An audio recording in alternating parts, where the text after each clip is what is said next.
Hello बच्चों, कैसे आप सब। देव साइंस पॉइंट में आप सभी का स्वागत है। आज हम स्टार्ट करने जा रहे हैं क्लास 9th एनसीईआरटी का चैप्टर फर्स्ट साइंस का मैटर इन आवर सराउंडिंग। ये क्लास 9th का फर्स्ट चैप्टर रहेगा हमारा। फर्स्ट चैप्टर में हमें जो हमारा है उसमें कहा हुआ है कि मैटर अराउंड अस। अब सबसे पहले तो कुछ बेसिक जो चीज़ें होती है उसको हम देखेंगे कि भाई मैटर क्या होता है, एलिमेंट कैसे कहते हैं, एटम क्या है, इन सभी को जो हम डिस्कस करते हैं। चीज़ों के बारे में अगर हमें थोड़ा सा पता होगा तो इस चैप्टर को हम अच्छे से समझ पाएंगे। तो सबसे पहले हम बात करते हैं बेटा एटम की बात करते हैं। एटम क्या होता है? आप सभी ने थोड़ा बहुत तो इसका इंट्रोडक्शन देखा होगा, क्लास 8th के अंदर थोड़ा बहुत इसके बारे में पढ़ा होगा एटम के बारे में। दुनिया में जो यूनिवर्स में सभी चीज़ें बनी हुई बेटा वो सब एटम से बनी हुई है। एटम दुनिया का सबसे छोटे से छोटा पार्टिकल है। एटम से छोटा और कुछ भी नहीं है। एटम सबसे छोटा पार्टिकल होता है। इसको एटम को हम डिटेल में पढ़ेंगे चैप्टर 4th के अंदर, लेकिन यहाँ पर थोड़ा सा मैं इसका इंट्रोडक्शन दे रहा हूँ, थोड़ा सा मैं जस्ट इसको डिफाइन कर रहा हूँ। तो एटम के बारे में अगर हम पूछेंगे बताएंगे तो क्या कहेंगे बेटा? The smallest particle, the smallest particle of an element। किसी भी एलिमेंट का जो सबसे स्मॉलेस्ट पार्टिकल होता है, स्मॉलेस्ट का मतलब है सबसे छोटे से छोटा पार्टिकल, उसको हम क्या कहेंगे? Is called atom. इसका मतलब ये है कि बेटा एटम से भी जो कोई भी चीज़ छोटी नहीं होती। हाँ, एक चीज़ और है कि जब 4th चैप्टर में हम पढ़ेंगे तो एटम के अंदर जो हम एटम के सब पार्टिकल्स को फाइंड करेंगे, जिसमें इलेक्ट्रॉन है, प्रोटॉन है, न्यूट्रॉन है। लेकिन अभी तक आप ये मान के चलो कि एटम जो है वो सबसे छोटे से छोटा पार्टिकल है यूनिवर्स का। अब ये किसका पार्टिकल है बेटा? ये है एलिमेंट का। अब बात आती है हमारे पास कि एलिमेंट क्या होता है। तो टोटल एक बात ध्यान में रखेंगे बेटा सभी के, टोटल जो हमारे पास यूनिवर्स के अंदर अब तक जो डिस्कवर किए गए हैं वो 118 एलिमेंट्स डिस्कवर किए गए हुए हैं। कितने एलिमेंट्स डिस्कवर हैं अभी तक? हमारे 118 एलिमेंट्स डिस्कवर हैं, जिसमें मेटल, नॉन मेटल और मेटल्स दोनों हैं। मतलब 3 प्रकार के एलिमेंट पाए जाते हैं। एक है मेटल, एक है नॉन मेटल और एक है मेटल्स। ये जो आपके पास पाए जाते हैं। फिर बात करते हैं, अगर एलिमेंट की बात करेंगे बेटा तो एलिमेंट क्या होता है? एलिमेंट, तो एलिमेंट की अगर हम बात करेंगे तो एलिमेंट की डेफिनेशन हमारे पास क्या आएगी? The pure form, the pure form, the pure form of matter is called element. जो मैटर की प्योर फॉर्म है उसको हम क्या कहते हैं बेटा?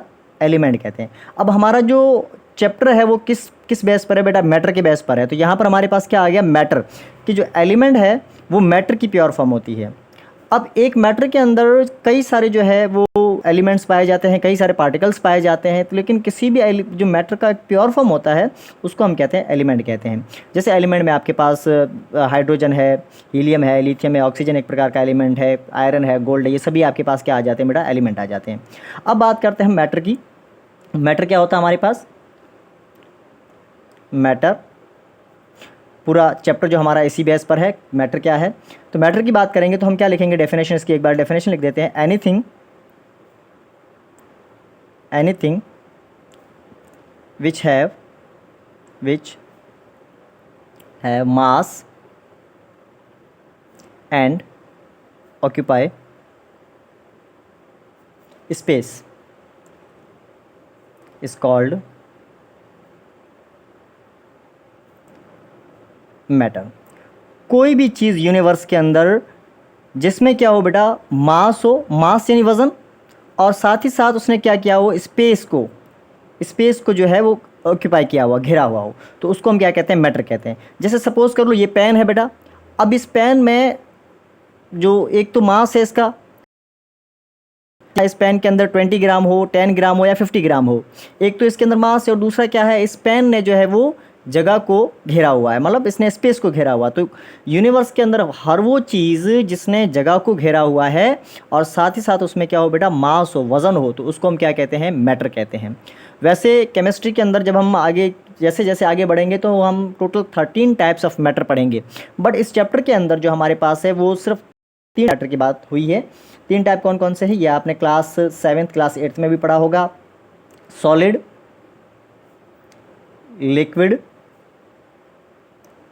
लिक्विड और गैस।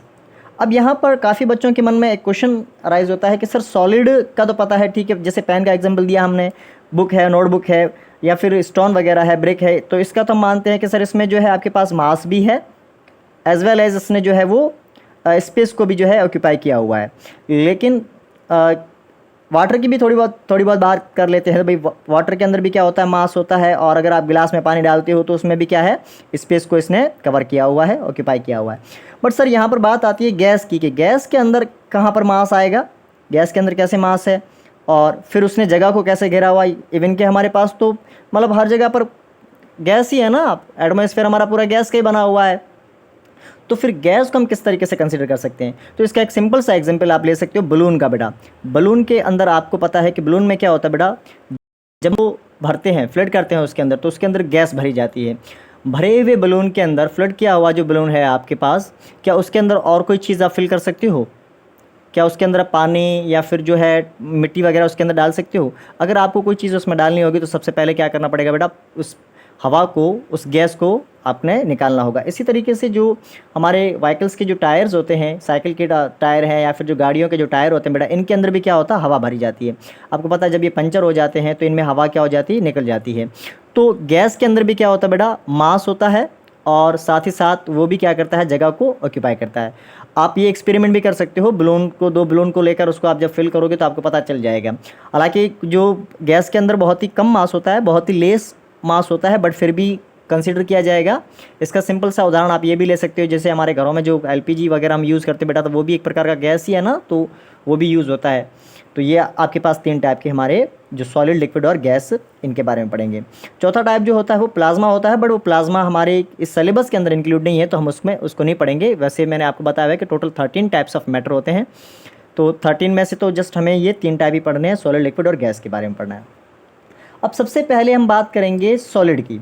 सॉलिड क्या होता है भाई, सॉलिड को अगर हिंदी में बताएं हम तो ठोस, ठीक है। सॉलिड का मतलब क्या है, ठोस।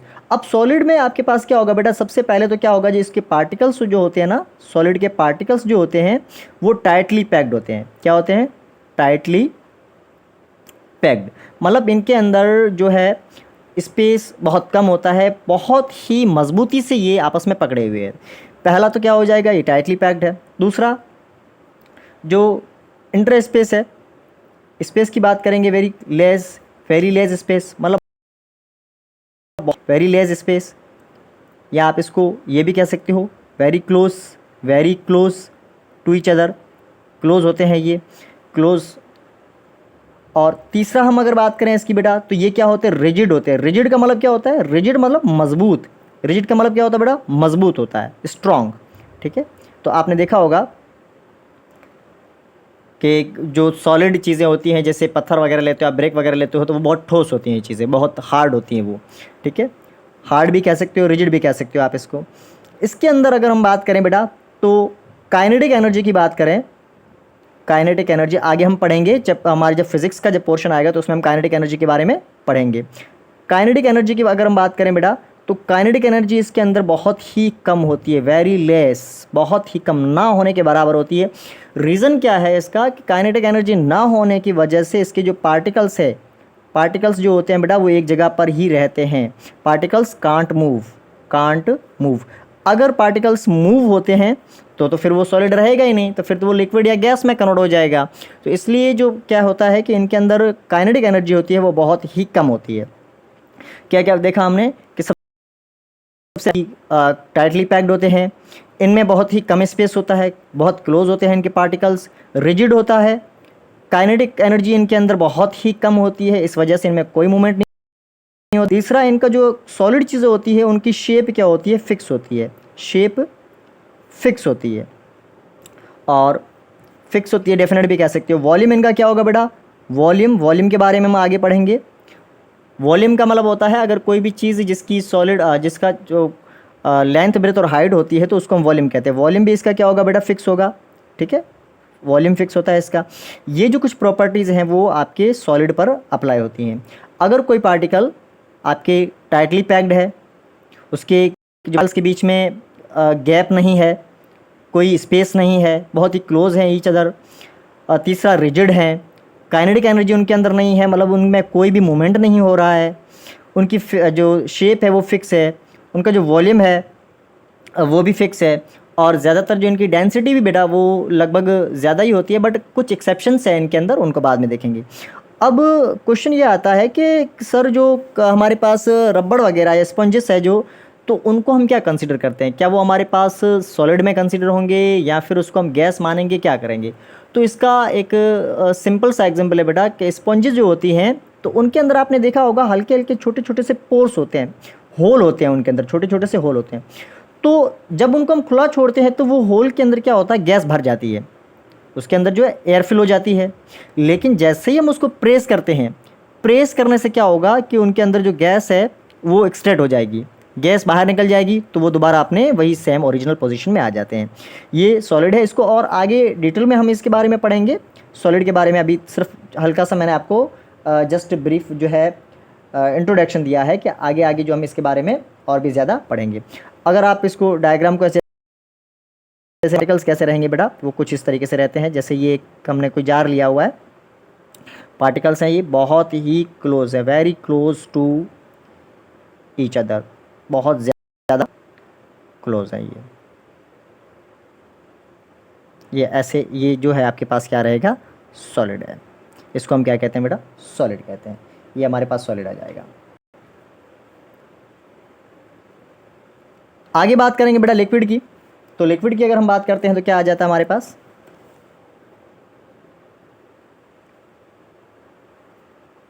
लिक्विड में क्या होगा बेटा, पहली बात तो इनमें जो पार्टिकल्स हैं वो थोड़े से slightly away from each other, slightly particles are slightly का मतलब क्या होगा बेटा, हल्के से, थोड़े से, स्लाइटली अवे भी कह सकते हो, कह सकते हो आप, कोई भी वर्ड यूज़ कर सकते हो, फार टू ईच अदर, एक दूसरे से क्या होंगे, ये अलग होंगे। दूसरा इनमें क्या लिखोगे बेटा आप, कि स्पेस जो थोड़ा बहुत होता है, have little bit space, little bit space, little bit का मतलब क्या होगा, बहुत कम स्पेस, थोड़ा सा स्पेस होगा। और बात करेंगे अगर हम इनकी रिजिड की, तो ये रिजिड नहीं है बेटा, नॉट रिजिड। अब कारण क्या है, इसका रीज़न क्या है कि आप इसको जब सॉलिड ठोस चीज़ों को लिक्विड को आप देखते हो, तो लिक्विड को जब जैसे आप छोड़ोगे इंडिपेंडेंटली तो ये फ्लो करेगा, ये बहता जाएगा। तो इसका कारण क्या है कि ये जो है रिजिड नहीं है। बात करेंगे अगर हम काइनेटिक एनर्जी की इसकी, तो के ई, काइनेटिक एनर्जी को मैं किस में लिख देता हूँ बेटा, के ई में लिख देता हूँ। तो इनमें थोड़ी बहुत काइनेटिक एनर्जी होती है, हैव काइनेटिक एनर्जी, हैव के ई, और के ई होने की वजह से पार्टिकल्स मूव्स, और ये आप लिख सकते हो, और में बेटा फ्लो, क्या करते हैं, फ्लो करते हैं। तीसरी बात अगर हम इनकी बात करेंगे बेटा, तो क्या होगा, इनमें जो आपके पास वॉल्यूम होगा इनका, फिक्स वॉल्यूम होगा इनका, वॉल्यूम जो होता है वो फिक्स होता है। आपने जो वाटर का हम वॉल्यूम निकालते हैं, अगर ग्लास में वाटर हो या किसी और वेसल्स में अगर वाटर होता है, पानी होता है, या फिर मान के चलो कोई लिक्विड होता है, तो उसका वॉल्यूम तरीके से इसका वॉल्यूम निकाला जाता है, वो आगे फॉर्मूले के तहत हम इसको देखेंगे। शेप की बात करते हैं बेटा, तो शेप इसकी फिक्स नहीं होती है, नॉट डेफिनेट, शेप इसकी जो है वो डेफिनेट शेप नहीं होती, मतलब फिक्स शेप नहीं होती। किसी भी आप वेसल में डालो, किसी भी बर्तन में इसको डालोगे तो वो उसी की शेप ले लेता है। ये जो है आपके पास लिक्विड के बारे में बात की गई है, ये लिक्विड होता है हमारे पास। अगर हम बात करेंगे बेटा गैस की, बात करते हैं हम गैस। अब इसकी बात करेंगे तो पार्टिकल्स आर, इसके जो पार्टिकल्स बहुत ही ज़्यादा दूर होते हैं, particles are furtherest, are the farthest to each other, मतलब एक दूसरे से बहुत ज़्यादा दूर होते हैं। हैव मच काइनेटिक एनर्जी, क्या होगी, हैव मच काइनेटिक एनर्जी, के ई जो इनके अंदर बहुत ज़्यादा होती है, तभी ये पार्टिकल्स मतलब दूसरे आगे पीछे मूव करते रहते हैं, बहुत ज़्यादा इनके अंदर जो काइनेटिक एनर्जी होती है कोलाइड करते रहते हैं। Have much kinetic energy, that's why always have in motion, in motion हमेशा जो क्या होते हैं, मोशन में होते हैं।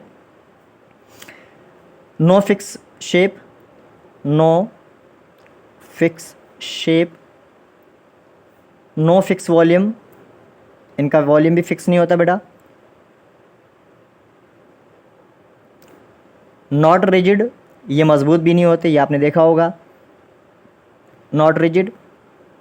और जैसे जैसे ये आपस में टकराएंगे, कोलाइड होंगे बेटा, जैसे जैसे ये कोलाइड होते हैं, particles collide to each other, particle मतलब क्या होना, क्या होता है, कोलाइड का मतलब होता है टकराना, कोलाइड का मतलब क्या होगा बेटा, टकराना। पार्टिकल्स जैसे जैसे टकराएंगे, पार्टिकल्स